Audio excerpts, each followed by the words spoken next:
represents a faith that is open and attainable to everyone. The open table means to me acceptance. To me means hope. The hope that despite my failings and my mistakes, that I can always come to this table. The open table means to me that everyone is welcome. That everyone is invited, everyone without exception, no matter where you're from, who you are, just as Jesus would have done. It means basically that I don't need to have my act together before I can commune with God. That I'm welcome, even in all my faults and shortcomings. The open table means to me that God is always there for me and that I always have a place. The open table is the foundation for what the Christian faith is and being inclusive to all. So in my opinion, I think it's probably one of the most important things that we as a church can do.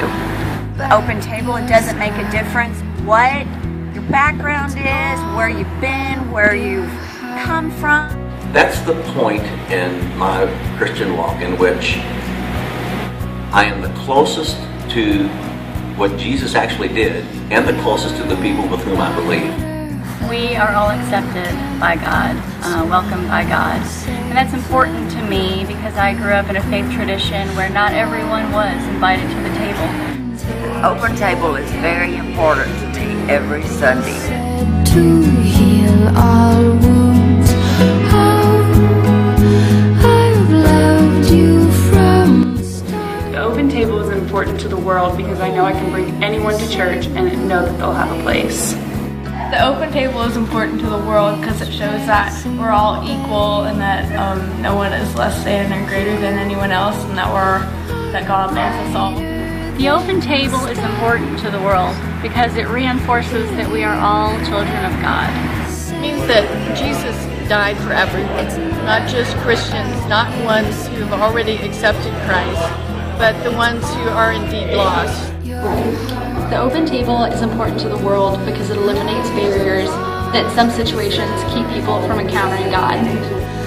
We are inviting others to come to the table just as Jesus would have done, and that's what our church is about. Everyone is invited, everyone is welcome here. Making that table open to everybody is that part of that inclusiveness that we see over and over again, that you can't really argue about, that Jesus was continually inclusive. By being inclusive to all, we are allowing those that maybe haven't experienced the Christian faith to come in and see a little bit of what it is that we believe. We're inviting them all to come, just as Jesus invited them all to come. It's the world's chance to reconnect. It's the world's chance of salvation. It's not about your scars.